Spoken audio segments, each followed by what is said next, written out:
Hello everyone, my name is Magautam Pahlele. I am the CEO of Ithuseng Credit Solution, which is a debt management company. I have partnered with Know Your Cash on an educational program that is sponsored by SAIA, which is the South African Insurance Association. So it's Women's Month and we are talking money, credit and debt management. And when it comes to women, my favorite topic is sexually transmitted debt. You know, the other type of STD that a lot of us don't want to acknowledge and don't want to talk about. So, what is an STD? An STD is debt that you end up owning and adopting because of having done certain things in a partnership.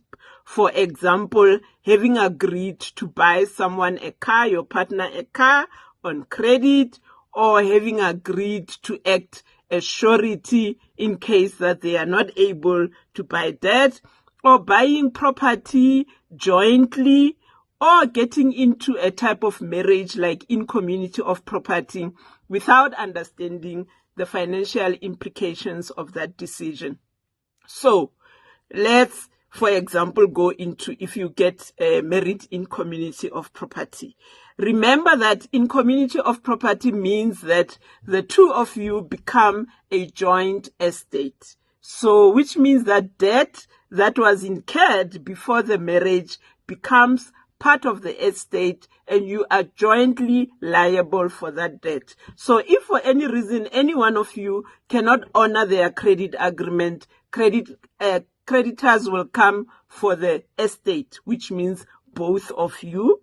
Okay, so it's very important that you are counseled by someone who is a professional and will be able to give you proper advice. A good example is myself.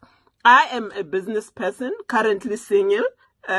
So if I was married in community of property and my business goes under, it means that the whole estate is at risk. It means creditors can come for everything that we have.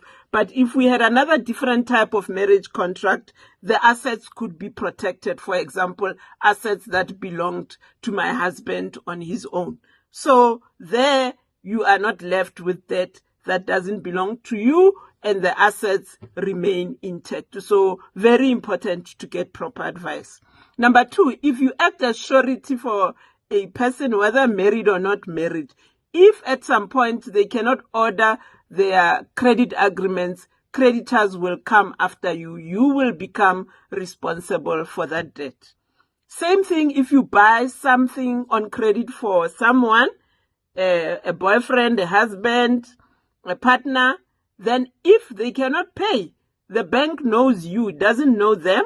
You might not have the asset. They will be driving the car, having the asset, using it for purposes that do not benefit you, but you will be left with the debt. So these things, we see them all the time in the work that we do.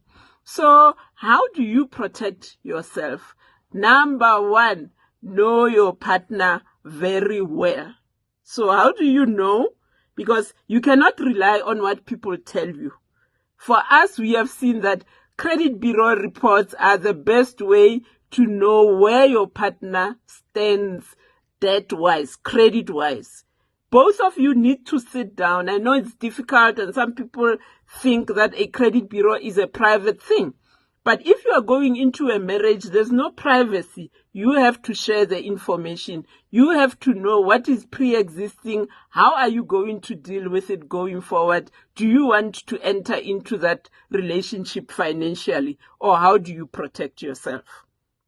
So you do have to know the person that you are in partnership with financially by accessing these documents, together agreeing. I know emotionally it's difficult. Some women will say, will he love me? Will my partner continue to love me if I ask for all this information? If they really love you, they will be transparent and they will disclose that information.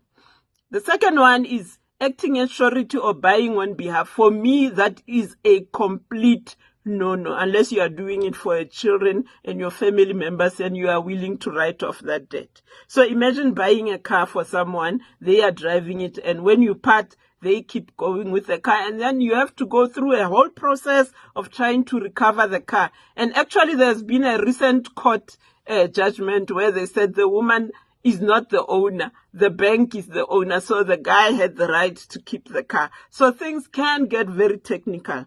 So my advice is don't do it. Unless you know you have an agreement that you can enforce. But enforcing a debt is also difficult. And even if you get a court order, but if a person is not willing to even order a court order, that will not help you. So my advice is don't do it. Don't do it. And the other important thing is that we have different financial personalities. I love shopping. I make sure I have money to go shopping. So imagine if your partner also, you both love shopping and you don't know how to deal with each other on these things. So we have, financial personalities, the way we behave around money. Do you understand how your partner behaves and uses money? And will you be able to meet each other halfway so that you don't get the STD? Okay? So very important, guys. Protect yourselves. Don't enter into agreements for other people. Make sure that there is full disclosure and monitoring, because if you checked each other's credit bureau reports at the beginning, it doesn't mean that 6 months later someone won't take out debt without telling you. So monitoring is important, and there are institutions that can give you free credit bureau reports on a monthly basis, and also to update you on what is the movements of what is happening, who's buying what on credit, who's not paying, and so on, so that you can make sure that if there are issues, you deal with them upfront. So ladies and girls, young girls, I hope you heard me. Credit is a very serious decision. Obviously, there is good credit and bad credit. And sexually transmitted debt is bad credit.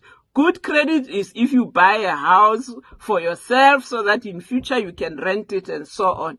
So do take care, do protect yourself, and do look out for Know Your Cash videos on social media so that you can be inspired and be informed. I thank you and happy Women's Month.